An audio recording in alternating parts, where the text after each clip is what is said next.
hello and welcome everybody. Welcome to the Texas REIAs. We are live, we are online, and we're broadcasting. We are the Texas REIAs, which is the largest network of real estate investor associations in the great state of Texas. This organization's been here since 2003, well over 100,000 members, participants, and attendees.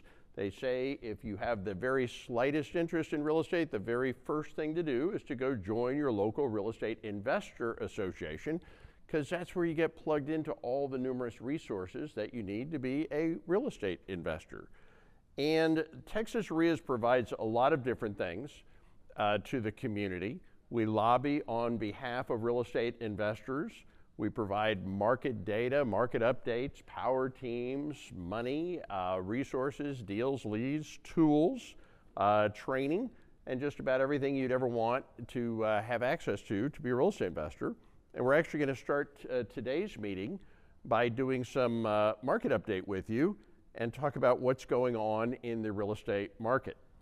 So, over the last couple of years, some things have changed a little bit. What has changed? What's the big story in the last year or two about real estate? Interest rates. Interest rates change. What happened to interest rates?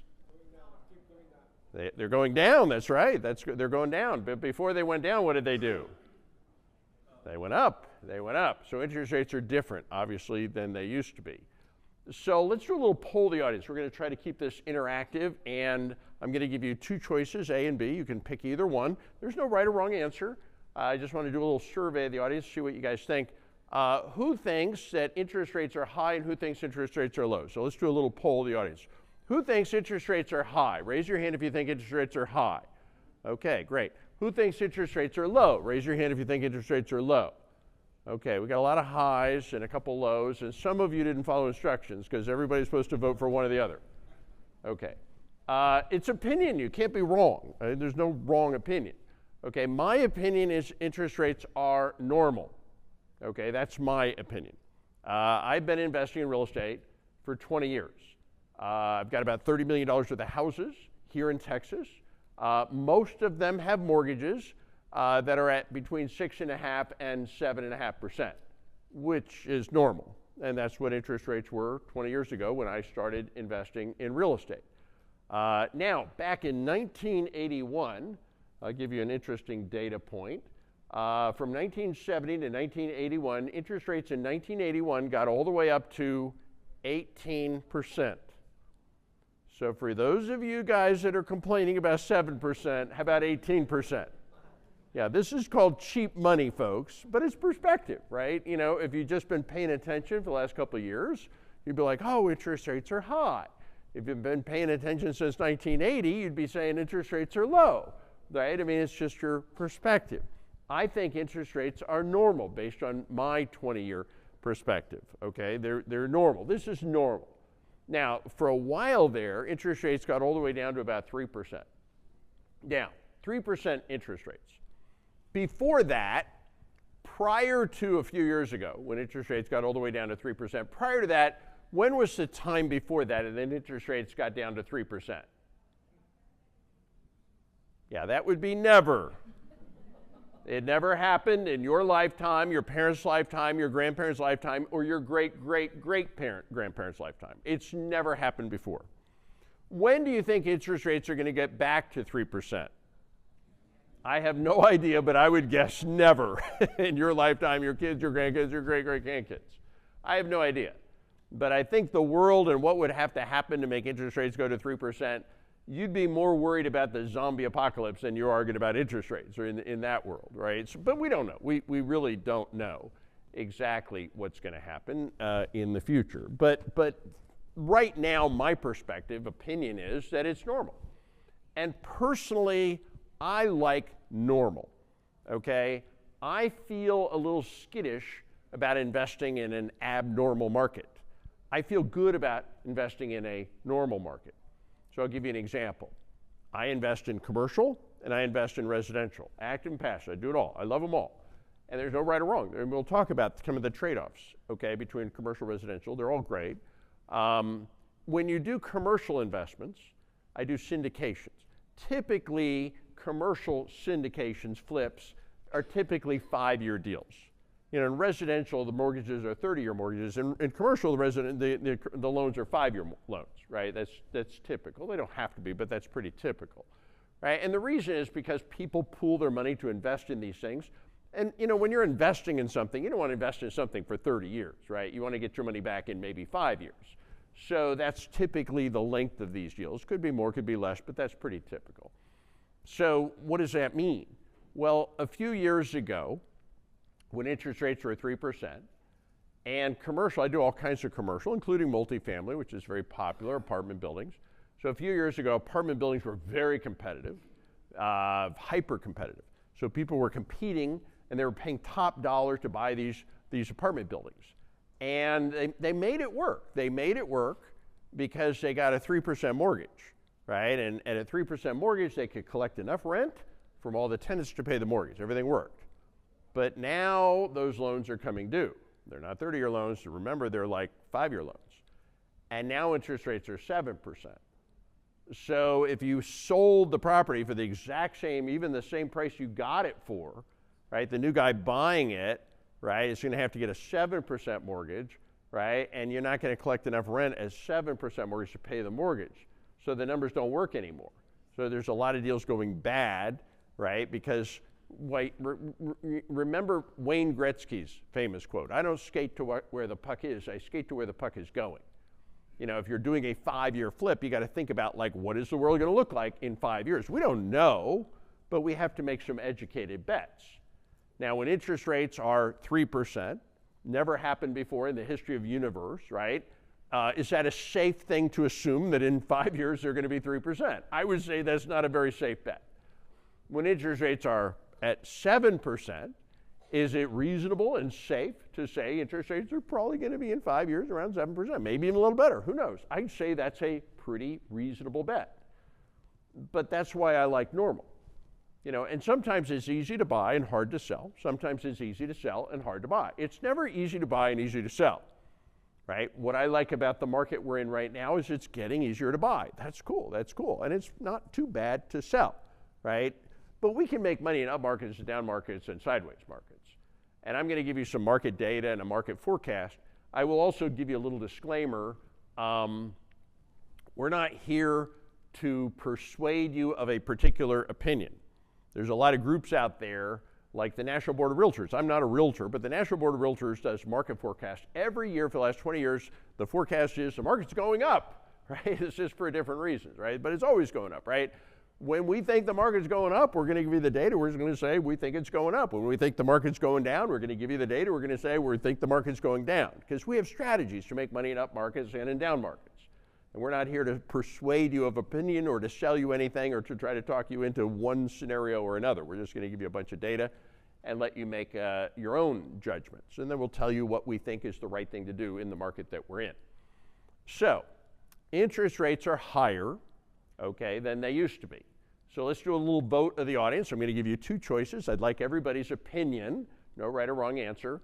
When interest rates go up, what happens to home prices? Do they go up or down? So who thinks when interest rates go up, home prices go down? Okay. Who thinks when interest rates go up, home prices go up? Okay, I got a lot of downs and a couple of ups. Okay. My opinion is they do both. Interest rates force prices up and down at the same time in different ways. You see, here's what you need to really understand about real estate. Real estate does not care about interest rate. Real estate does not care about the stock market. Real estate does not care about the economy. Real estate cares about supply and demand. It's all about supply and demand. And only in as much as any of those things might affect supply and demand does it affect real estate. Now, certainly when interest rates are higher, fewer people, right, can afford to buy a house. So that means demand has gone down, and that pushes prices down for sure. But there are some other factors at play right now on the supply side. For example, well, I'll give you a couple of examples. Why did they raise interest rates? To battle what? Inflation. Inflation. Let's talk about inflation. You know, I hear them talking about inflation. And whenever they talk about inflation, they talk about it like it's this bad thing. Inflation's bad. We have to fight inflation, stop inflation, right? It's always got like this really bad rap, inflation. Now, in my opinion, I have a different opinion. I love inflation. I absolutely love inflation. I have another name for it, okay? I call it appreciation. Yeah, same thing, okay? How many of you have owned a house for the last 3 years? Raise your hand. Nice, you're a lot richer than you were 3 years ago. That's because of inflation. You're welcome. Yeah, when you have inflation, what does that mean? It means the money becomes worth less. Where do you want your wealth? In what? In stuff, right? That means the money becomes worth less, means everything else becomes worth more, okay? Gold, real estate, assets become more expensive. So if you're somebody like me who has all of their money in real estate, then you go to bed at night hoping for more inflation, because it means your real estate is becoming worth more. And my money's not in money, my money's in real estate. I also have gold, I have assets, and I like having assets because they go up when you have inflation. And we always have inflation. Sometimes we have a lot of inflation, but that's just my opinion. So yeah, inflation, right, that's pushing prices up, right? Higher interest rates, less demand, pushing prices down. Okay, we have some other things going on in the marketplace. 2002, 3, 4, 5, 6, 7. We had subprime lending. Some of you may remember that. Instead of having to have a job or credit or income in order to qualify for a mortgage, you went into a bank, you said, I want a mortgage. Somebody would walk up, they'd hold a mirror under your nose. If you saw fog, you got a loan. That was the loan application process. And then in 2008, all of the banks went bankrupt. Imagine that. It's really stupid to give people that don't have jobs, credit, income a loan, right? And all the banks went, well, they were too big to fail. So we bailed them out. We didn't let them go bankrupt. They went bankrupt, but we didn't let them go bankrupt. And here's the thing, 2002, 3, 4, 5, 6, 7, money was easy. Everybody could get a loan. Everybody could get a loan, right? And they gave everybody a loan. And builders were building houses out over the horizon in every direction as far as the eye could see. Incredible amounts of new construction, supply. And then what did I do with all that supply? They gave everybody a loan. Man, if you could fog a mirror, you got a loan. So they're building bazillions of houses and they're giving out loans like candy. And then in 2008, the banks went bankrupt and lending just came to a stop. It didn't slow down. It was like a train that hit a wall. It just stopped. And you had all these houses off in every direction and then no more buyers. And then what happened to the market? Crash. The market crashed. Now, eventually, after we bailed out the banks got back into the lending business. So money got turned back on, but it never got easy. Today, what do you have to do to get a loan? Turn over your firstborn, submit blood samples, right? Fill out a 1,900-page application. You have to do a lot to get a loan. You have to do a lot. In fact, there's 82.5 million Americans who can't get a loan. You have to do a lot. So money got cheap, but it didn't get easy. It never got easy again. And because it did not get easy, guess what? Builders are not building enough houses.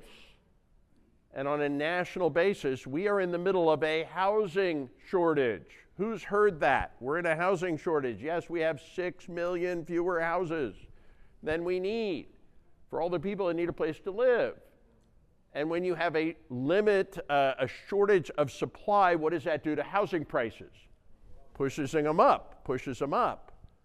Here's another thing going on in the marketplace. Historically, 2/3 of the houses that are for sale on the MLS are resale houses and 1/3 are new construction. Right now it's inverted. It's 2/3 new construction, only 1/3 resale. People are not selling their house, right? The economy is not bad. Everybody's got a job. At this point in a normal market, people would be saying, honey, let's buy a bigger, nicer house. But they're not doing it, right? Why not? They don't want to sell their house. Why not? Because they got a 3% mortgage. And if they sell their house, you're going to get a new mortgage at 6.5 or 7%, right? So they're not putting the houses for sale. And all that supply is being held on the sidelines, right? And that limiting supply is another thing pushing prices up. So there's things pushing prices up, and there's things pushing prices down. But to give you some historical perspective, this is kind of an interesting chart. This is interest rates versus median home prices going all the way back to 1970. From 1970 to 1981, interest rates went all the way up to 18%. And when interest rates went up, you know what happened to home prices? They actually went up. And when interest rates came down, do you know what home prices did? They went up some more. And when interest rates went up and down, they also went up. Now, we've had some bubbles. There's that bubble, right? That's 2009, 10, 11, right? Remember that big bubble? And we had a lot of little bubbles. So, but yeah, it's not as simple as just saying, oh, interest rates are higher, houses are more expensive, right? Prices are going down. That's not actually true. So what is actually true? Well, here's what happened. Interest rates flattened out. I'm sorry, home prices flattened out. 2021, home prices went up like crazy. 2022, home prices went up like crazy. 2023, prices flattened out. Now, I'm going to give you the average numbers, and then I'm going to tell you there's no such thing as an average house, right? Some houses are a little better than average, some houses are a little worse than average. But in 2023, the market was flat. So I'll tell you what I'll do is I'll go through some of the different data points, and I'll do it actually on a city-by-city basis. But first, we'll do the roundup, the Texas roundup. The average house price in the great state of Texas is $429,000, down 0.4%, basically flat. Median price $345,000, down 0.8%, down about 1.1%, basically flat. Now, this is the number that I think is the most important number to watch if you kind of want to get a feel for what's going on.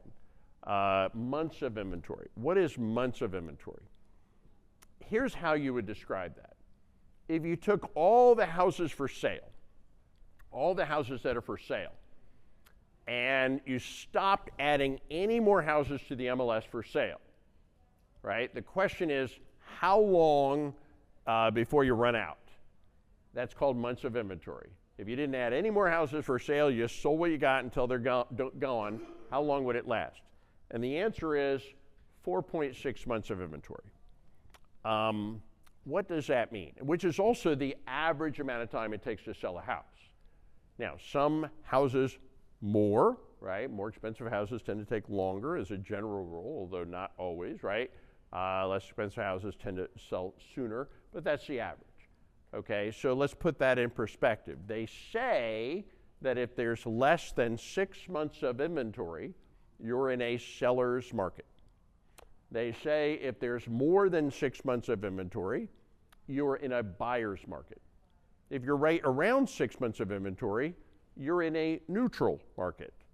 Well, we are in 4.6 months of inventory, which is actually still a seller's market, interestingly enough.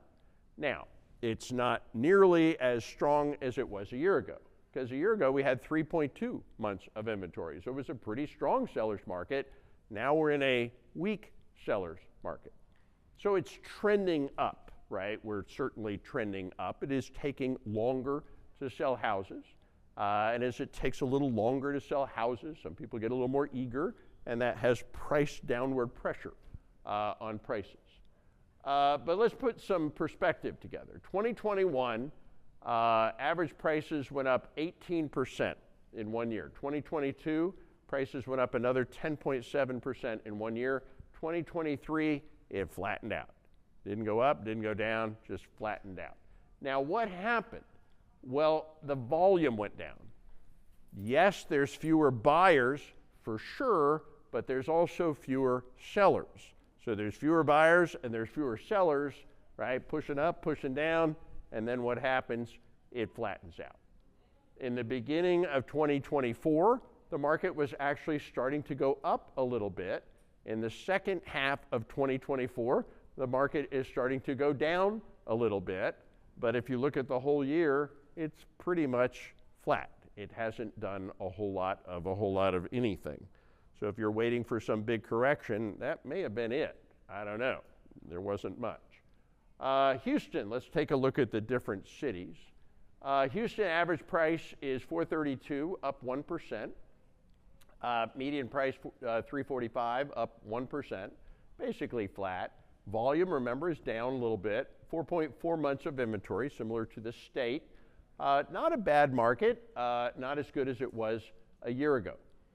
Some commercial data points. Lease prices are actually up 3.8%. So what does that tell you? When lease prices are up, does that tell you the apartments are full or the apartments are empty? They're pretty full. Yeah, they're pretty full.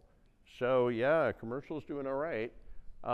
Because the interest rates have gone higher, commercial should be suffering more, but we've got some things that are driving the demand we'll talk about. Going back a couple of years, 2021, prices went up 16% in 1 year. 2022, they went up another 10% in Houston. 2023, flat. It just flattened out. Okay, the big D. Dallas is the fastest moving major city in Texas. It is the second most expensive city in Texas. The average price house in Dallas, $518,000. That is not a typo. Median is $413, and Dallas is also the hottest market in Texas. 3.7 months of inventory. Now, to put it in perspective, most people would see 3.7 months of inventory and they say it's a pretty hot market. It's not bad. It's actually the hottest market in Texas, not as hot as it was a year ago when you had 2.5 months of inventory. Leases are down 1%, basically flat. Lease prices are up 1%, basically flat. Over the last 3 years, prices in 2021 went up 20% in 1 year. 2022, they went up another 15% in 1 year. And 2023, they just flattened out. They're up 1%, which we will say is flat. And I'll give you a couple of other data points about Dallas. I don't know why this is the case. So I invest in Austin, Dallas, Houston, and San Antonio, mostly. And for some reason, I don't know why, Dallas has always been the bellwether of Texas. I have no idea why. If you kind of want to know where things are going, Dallas is always the first mover. First to go up, first to go down. So you kind of watch Dallas and it gives you some clues about where things might be going. Inventory gives you some clues about where things might be going. Another thing, condominiums. Condominium inventory is like the ultimate leading indicator. We call condominiums the canary in the coal mine. If condos are hot, everything's hot. Condos are always the first thing to go down, the last thing to come back. So when condos are hot, everything's hot. So when the condo inventory starts to build, right, it starts to fall, then you know houses are next, right? And Dallas is another one of those, bellwether cities. I don't know why. Something about the mix of the economy. Okay, Austin. Let's talk about Austin for a second. Austin is an outlier. So let's talk about Austin. And I'll explain why it's an outlier. It came down to this year. So the average price house in Austin, $578,000, down 5%. The median price in Austin, $450, down 6%. Those are nice typographical errors. $578,000 is the average price house in Austin, average. We did a little research to understand this better. It turns out Austin, people wonder where the name came from. It's actually Latin for San Francisco, okay, yeah. So Elon Musk set up shop in Austin, and Meta moved in, and Apple moved in, and Amazon moved in, and all these high-tech companies, moved in, and they brought with them all these, high-tech engineers making six-figure salaries, and they all just moved there, and they needed a place to live, and prices went crazy. So what happened in Austin? 2021 made Austin a very unique year, and it made Austin an outlier. In the year 2021, prices of houses in Austin went up 29.3% in 1 year, 29.3%. That's where most of my rental properties are, in Austin. Woo, I was excited. So at any rate, in 2021 in Austin, Texas, there was 0.4 months of inventory. That's less than 2 weeks. It was normal in that abnormal market for people to put a house on sale, on the market for sale. They'd get 11 offers in a weekend. 1 would win, 10 would lose. So the 10 people that lost would put an offer on a second house. They got 11 offers in the weekend. 1 would win and 10 would lose. And this was going over and over and over again. And then the people trying to buy houses would get so mad, they'd start screaming at their realtor, "What's wrong with you? You're giving me bad advice. I need to buy a house. I keep getting outbid. What do I have to do to buy a house?" And in that abnormal 0.4 months of inventory market of 2021 in Austin, Texas, in that abnormal market, it became normal to buy your house for 5 to 10% above appraised value. By the way, the bank will not let you buy a house above appraised value. You know that, right? The entire down payment and the entire loan cannot exceed by $1 the appraised value of the house, not by $1. They will not let you do it. If you really want to buy it for more than the appraised value, you put your down payment, you get the loan, and then you come up with extra money you pile on top of that, right, to buy the house above the appraised value, which became normal in Austin, Texas in 20 and 21. People were buying houses 5 to 10% above appraisal.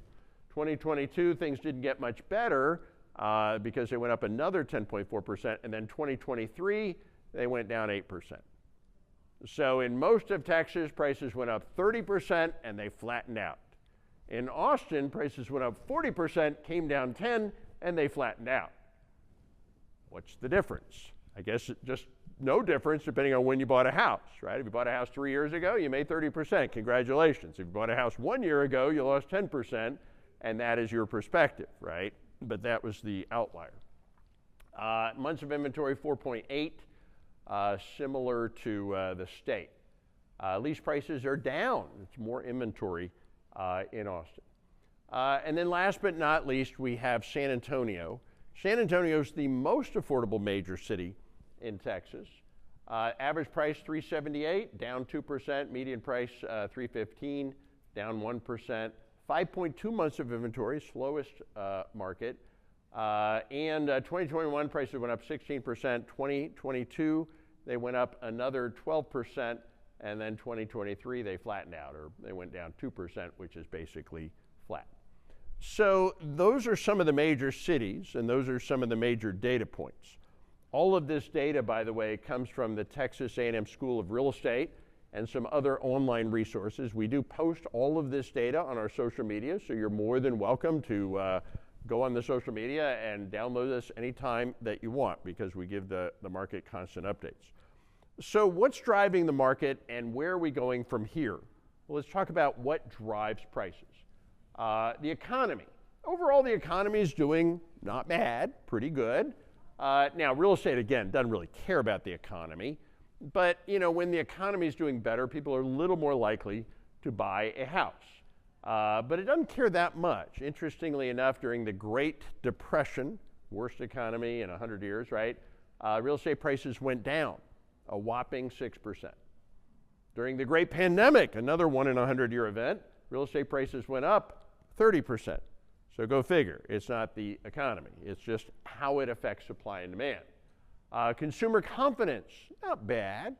What is consumer confidence? They rate it on a scale of 0 to 200. I don't know why, but anything over 100, people are confident. Anything under 100, people are scared, right? Right now, we're right in the middle, 102, just over the middle, right? So people are feeling not bad about the economy. Unemployment, anything under 5% is considered solid employment. Texas has 4% unemployment. So we have great unemployment. People have jobs, and when they have jobs, they're a little more likely to buy real estate. Job growth, another thing we got going here in Texas. We're creating a lot of jobs. So people are working, and when people are working, they're making money, and they're a little more likely to buy real estate. Oh, and then we have the stock market. Now, again, real estate doesn't care about the stock market. you know, except that when they look at their 401k, like last year, it was a great year, and everybody's 401k went up, and that makes people feel richer, right? When people feel richer, they're a little more likely to buy real estate, so there's a little effect there. Oh, we got interest rates. This is pushing prices down. High rates means fewer people can afford to buy houses, which is limiting the demand, right? So there's something pushing prices down. House price trajectory is flat, not really up, not really down, so it's just flat. And then we have, let me put this full screen. Closed sales trajectory down a little bit. You know, that's a little more downward pressure. Pending sales flat. That's kind of right in the middle. Active listings, yes, we're putting more inventory on the market, and you see the inventory growing, but we're just kind of keeping up with the demand. Months of inventory, we are still less than 6 months of inventory, so technically we're still in a seller's market, albeit a weak seller's market, and certainly not as strong as the market was a year ago, but technically we're still in a seller's market. Housing permits trajectory, yes, we are building more houses, thank goodness, because people are not selling their houses, but we're just barely keeping up with the demand. Now, I'm going to make this bullet extra big. Not all these things are the same size. This is a big, big, big one. Migration. What is migration? Migration is the ratio of people moving in versus people moving away, okay? In other words, it's population growth. And we got something going on here in Texas. Last year, California lost 500,000 people. Last year, Texas gained 500,000 people. Where do you think they went? Pretty obvious, yeah. And there's another 11 million people we don't know exactly where they came from or where they went, but I bet a bunch of them are here too. So in other words, we got a lot of people that are moving here, and they all need a place to live. They got to have a house, they got to have an apartment, they got to have something, because everybody needs to live somewhere in something. And that is pushing the demand up. So we got things pushing up, we got things pushing down. Construction labor, I'll talk about that for a minute. Yeah, contractors are dying. We have a problem. The average age of a general contractor is 59 years old, and they keep getting older, right? And you know, and the kids are not becoming contractors. So if you have a teenager, here's some advice: don't send them to college. Buy them a hammer. Yeah, seriously. Make them a contractor. They'll make way more money. They won't have any student debt. They'll make much more money. They won't have no student debt. They won't have to work for some jerk, right? It's a great, I mean, contractors are making a fortune. You know, I used to be able to build houses for $100 a foot back in the day, and then it was $120, and then $150, and then $180, and then it became like $200 a foot. And then it became like $220 and $250, and now it costs sometimes up to $300 a foot to build houses. It costs a fortune. And the materials are more expensive, and the labor is more expensive. So yeah, that's affecting our ability to replace and add more houses. So even if you're building new supply, new inventory, it's really expensive to build. And then wild cards, you know, what's going to happen with interest rates? Everybody right now pretty much is sure that interest rates are probably going to fall, right? We don't know how much, we don't know exactly when, and we know exactly what, right? Earlier this year we thought it was going to fall by now, and then they said maybe not, and then the last job report said, yeah, it needs to fall a lot. Who knows? But the general consensus is pretty by wide margin, interest rates are going to fall. And if interest rates fall, that's gonna juice the market, right? And I don't know how much, I don't know when. We also got an election going on, I hear, so who knows what that's gonna do. There's a couple of wars going on, and we don't know exactly what's gonna happen with inflation.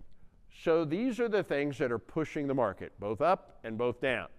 So what do you think, guys? Let's do a poll. No right or wrong answer, it's just pure opinion. Who thinks prices are probably gonna go up over the next year? Raise your hand.